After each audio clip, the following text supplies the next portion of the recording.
கள்ளக்குறிச்சி காவல் நிலையத்தில் CBCID SP Vinod Shantaram, விசாரணை அதிகாரியான கோமதி ஆகியோர் நேரில் விசாரணை மேற்கொண்டு வருகிறார்கள். கூடுதல் விவரங்களை செய்தியாளர் சரவணன் வழங்க கேட்கலாம். சரவணன், வணக்கம். இது குறித்தான விவரங்கள்.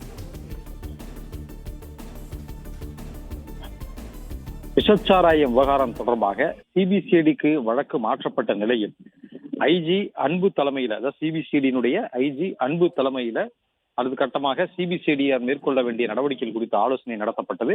அதனை தொடர்ந்து சிபிசிஐடியினுடைய எஸ்பி வினோத் சாந்தாராம், விசாரணை அதிகாரியான சிபிசிஐடி ஏடிஎஸ்பி கோமதி உள்ளிட்ட சிபிசிஐடி அதிகாரிகள் குழு தற்பொழுது கள்ளக்குறிச்சிக்கு வந்திருக்கிறார்கள்.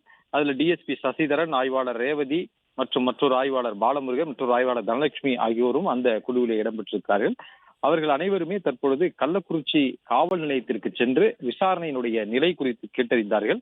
இதுவரை நடத்தப்பட்டிருக்கக்கூடிய விசாரணை, கைது செய்யப்பட்டவர்களுடைய விவரம், அவர்கள் கொடுத்திருக்கக்கூடிய வாக்குமூலமாக கொடுத்திருக்கக்கூடிய விவரங்கள் ஆகியவற்றை குறித்து அவர்கள் கேட்டறிந்து அதற்கு பிறகு அவர்கள் அங்கிருந்து தற்பொழுது இந்த சம்பவம் நடந்த பகுதிக்கு அவர்கள் நேரில் சென்றிருக்கிறார்கள். அங்கே சென்று விசாரணையை தொடங்க இருக்கிறார்கள்.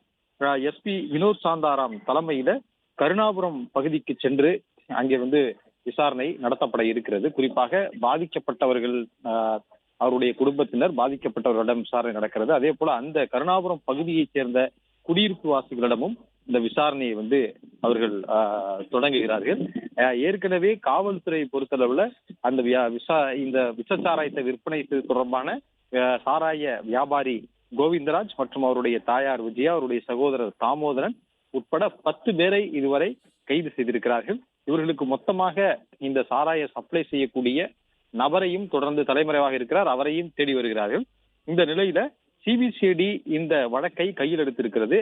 ஏற்கனவே சிபிசிஐடியை பொறுத்தளவுல கடந்த ஆண்டு விழுப்புரம் மாவட்டம் மற்றும் செங்கல்பட்டு மாவட்டத்துல விஷசாராயம் அருந்தி உயிரிழந்த இந்த வழக்கு தொடர்பாக ஏற்கனவே அவர்கள் விசாரணையை மேற்கொண்டிருக்கிறார்கள். அதே பாணியில் இந்த தொடர்பான விசாரணையும் நடத்தி விரைவாக குற்றப்பத்திரிகை தாக்கல் செய்வது, தற்பொழுது இந்த கைது செய்யப்பட்ட நபர்கள் மீது வேற என்னென்ன சட்டப்பிரிவுகள் எல்லாம் சேர்க்கலாம் என்பது குறித்து ஆலோசனை மேற்கொண்டு அவற்றை மேற்கொள்வதற்கும், அதே போல கைது செய்யப்பட்ட நபர்கள் மட்டுமல்லாமல் தலைமறைவாக இருக்கக்கூடிய நபர்கள், இதன் பின்னணியில் இருக்கக்கூடிய குறிப்பாக இந்த கல்வராயன் மலைப்பகுதியில் சங்கராபுரம் பகுதியில இந்த சாராயம் காய்ச்சக்கூடிய நபர்கள், மொத்தமாக அவற்றை சப்ளை செய்யக்கூடிய நபர்கள் யார் என கண்டறிந்து அவர்களை ஒட்டுமொத்தமாக கைது செய்வதற்கு உத்தரவிடப்பட்டிருப்பதாகவும், அதன் அடிப்படையில சிபிசிஐடி போலீசார் தனித்தனியாக தனி குழுக்களை உருவாக்கிய தனிப்படைகளை அமைத்து அது தொடர்பான விசாரணையும் கைது நடவடிக்கையும் மேற்கொள்ள இருப்பதாக தகவல் வெளியாகி இருக்கிறது. அதற்காக சிபிசிஐடி போலீசார் நேற்று இரவு இது தொடர்பான உத்தரவு பிறப்பிக்கப்பட்டது.